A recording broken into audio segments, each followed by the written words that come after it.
श्री सद्गुरु महाराज की जय। पुस्तक अमृत धारा से महर्षि हरिनंदन जी महाराज का विराट व्यक्तित्व।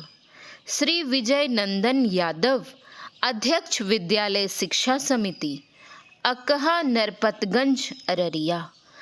संसार में 3 तरह के महापुरुष होते हैं। पहला जन्मजात महान, जिसको आंग्ल भाषा में बॉर्न ग्रेट कहा जाता है, जैसे भगवान बुद्ध, भगवान शंकराचार्य, भक्त प्रवर तुलसीदास जी महाराज, महर्षि में ही परमहंस जी महाराज। दूसरी तरह के महान व्यक्ति वे होते हैं जो कठिन परिश्रम, कड़ी मेहनत करके महान पद को सुशोभित करते हैं। उसे आंग्ल भाषा में मेड ग्रेट कहा जाता है। इस संदर्भ में अमेरिका के राष्ट्रपति अब्राहम लिंकन, महात्मा गांधी आते हैं। तीसरी कोटि के महान व्यक्ति वे होते हैं जिन पर महानता थोपी जाती है, जिसे आंग्ल भाषा में ग्रेट इम्पोस्टेड कहा जाता है। महर्षि हरिनंदन जी महाराज प्रथम कोटि के महान पुरुष संत हैं, जिनके बारे में कुछ लिखना कहना सूरज को दीपक दिखाने के समान है, तथापि कहत सुनत सुख उपजे के समान है। ऐसे विराट व्यक्तित्व के संत महर्षि हरिनंदन जी महाराज का अवतरण बिहार राज्य के मचहा ग्राम में, जो सुपौल जिला की घनी आबादी वाला क्षेत्र है। आपका जन्म चैत्र शुक्ल पक्ष के अष्टमी तिथि को 1935 ईस्वी में हुआ था। यदु कुलभूषण स्वर्गीय कैलू प्रसाद यादव जी इनके सौभाग्यशाली पिता थे। स्वर्गीय सुखिया देवी इनकी पूजनीय माता थीं। आपके पिताजी सात्विक विचार, सरल स्वभाव तथा शांत प्रकृति के धर्मात्मा व्यक्ति थे। आपकी पूजनीय माताजी भी बहुत शुद्ध, सरल एवं कोमल स्वभाव की परम साध्वी भक्तिमती महिला थीं। अंग्रेजी में एक कहावत है, as the father so is the son, अर्थात जैसे पिता वैसे पुत्र वाली कहावत आपके संबंध में चरितार्थ है। बालपन में पड़ोस के बच्चों के साथ खेलते हुए रामानंदी संप्रदाय के महात्माओं को देखकर आप उन्हीं की तरह वेश बनाकर पूजन किया करते थे। घर पर बहुत ही पवित्रता तथा श्रद्धा के साथ देवी देवताओं की पूजा देर तक करते रहते थे। आध्यात्मिकता का गुण आप में बचपन से ही था। आप पढ़ने लिखने में भी तेज थे। पाठ्यक्रम के अतिरिक्त अन्य धार्मिक पुस्तकों का पठन नित्य करते थे। आपने 10वीं की जांच परीक्षा में उत्तीर्णता प्राप्त की। आप अपने वर्ग में सदा प्रथम स्थान पाते रहे। विद्या व्यसनी के कारण ही आपने अपने गांव में पुस्तकालय की स्थापना की। आप हमेशा पुस्तकालय में ही रहते थे। वहां पूज्य मोती बाबा द्वारा स्तुति प्रार्थना में भाग लेते रहे। फलतः आपका झुकाव सत्संग की ओर विशेष रूप से होने लगा। आध्यात्मिक ज्ञान की पिपासा के कारण आपने पढ़ाई स्थगित कर दी। सत्संग के प्रति आपके बढ़ते आकर्षण को देखकर आपके पिताजी ने शादी कर देने को ही श्रेयस्कर समझा। लेकिन विरागी को रागी कैसे बांध सकता है? मेहमानों के सामने ही शादी करने से इनकार कर दिया। तत्पश्चात आपने 1954 ईस्वी में सिकलीगढ़ धरहरा में गुरु महाराज से दीक्षा ले ली तथा घर से विरक्त होकर रहने लगे। जब 1957 ईस्वी में महर्षि में ही परमहंस जी महाराज मचहा में सत्संग करने आए तो उस सत्संग में आप भी सम्मिलित हुए और महर्षि जी के दर्शन स्पर्शन से बहुत प्रभावित हुए। सत्संग में आपको शांति का अनुभव हुआ, अशांत मन को शांत करने का संबल मिला। सत्संग के दौरान अपने प्रवचन में गुरु महाराज ने आपको लक्ष्य करके कहा था, जिन्होंने माता पिता घर का त्याग कर दिया है, इसका किसी छोटे कार्य में उलझे रहना ठीक नहीं। अन्यान्य छोटे मोटे कार्यों में उलझे रहने से कल्याण नहीं होगा। गुरु महाराज की अमृतवाणी आपके अंदर अंकित हो गई और आपके अंदर वैराग्य की भावना प्रबलतर हो उठी। आपका मन गुरु सेवा के लिए विचलित हो उठा। आपने गुरु महाराज से प्रार्थना की, मुझे भी अपनी सेवा में रख लेने की कृपा करें।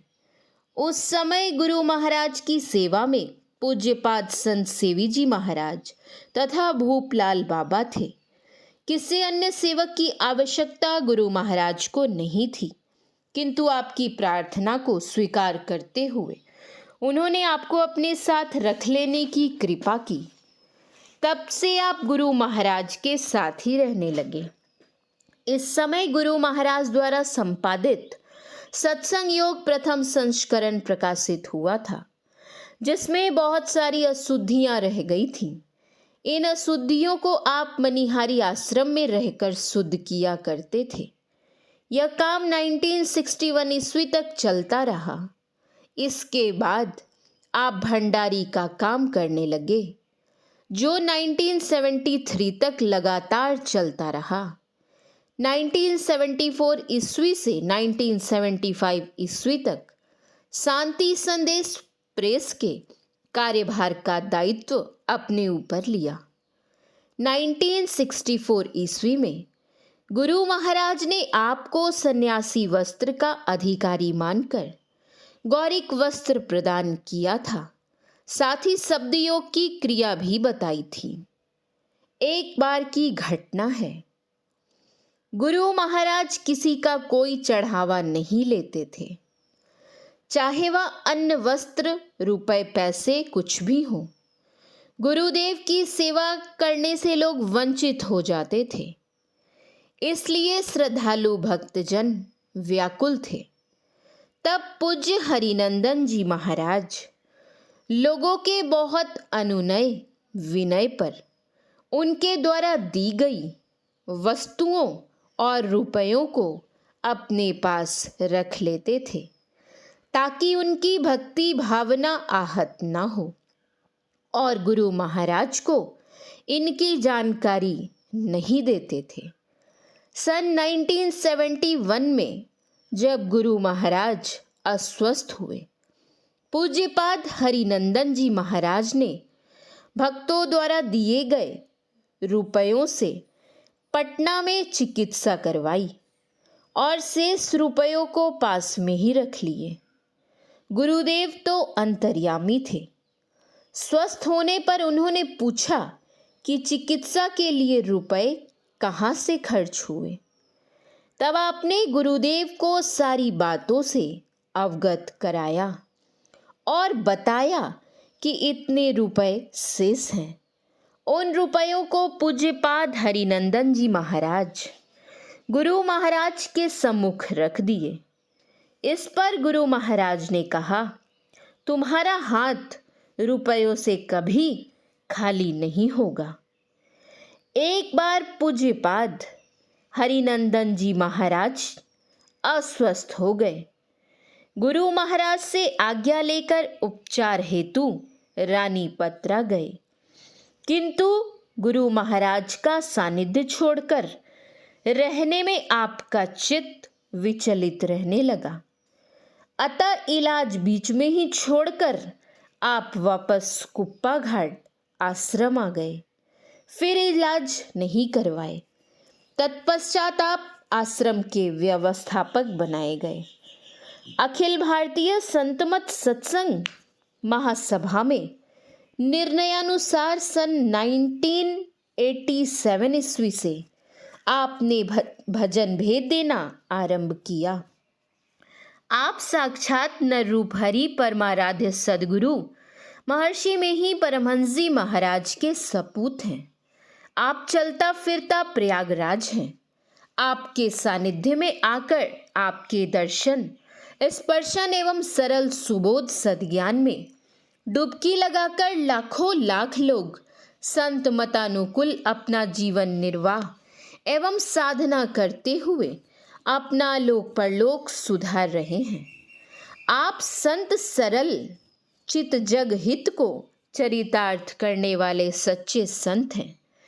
आप संत ही नहीं वरन महान साहित्य सेवी, प्रखर वक्ता एवं वाणी के डिटेक्टर हैं। आपका साहित्य प्रांजल, सुबोध एवं उपदेशात्मक है, जिनमें पूर्ण सुख का रहस्य, अंतर अजब विलास, त्यागो जगत की आस, अंतमति सो गति कृतियां अध्यात्म साहित्य जगत में सुवासित एवं सुगंधित कर रही हैं। आपकी सरलता, सादगी एवं नम्रता मानव मात्र के लिए अनुकरणीय है। जब आप आचार्य के पद पर प्रतिष्ठित हुए तो मैंने करबद्ध होकर आचार्य श्री से पूछने की धृष्टता की थी। मैंने आचार्य श्री से कहा, हुजूर, 3 बातों पर ध्यान देने की कृपा की जाए। हुजूर ने कहा, कहिए वे कौन सी बातें हैं? मैंने कहा, गुरु महाराज पर जो चलचित्र फिल्म बन रहा था उसे पूरा करने की कृपा की जाए। दूसरी बात, गुरु महाराज की वाणी को जो पदावली में उल्लिखित है उसे टेक्स्ट बुक कमेटी में दिया जाए ताकि विद्यालय में लड़के बच्चे पढ़ सकें। तीसरी बात मैंने जो कही वह यह कि विद्वान साधु महात्माओं को आश्रम में लाया जाए। इसके उत्तर में आचार्य श्री ने कहा, फिल्म पर गुरु महाराज ने ही रोक लगा दी। दूसरी और तीसरी बातों पर अमल करने का आश्वासन प्राप्त हुआ था।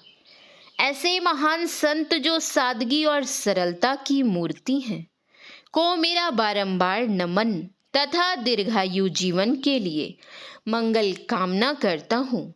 भगवान श्री कृष्ण का वचन है, यत यत आचरति श्रेष्ठ तत् एव इतर जन स यत प्रमाणम कुरुते लोक तत् अनुवर्तते।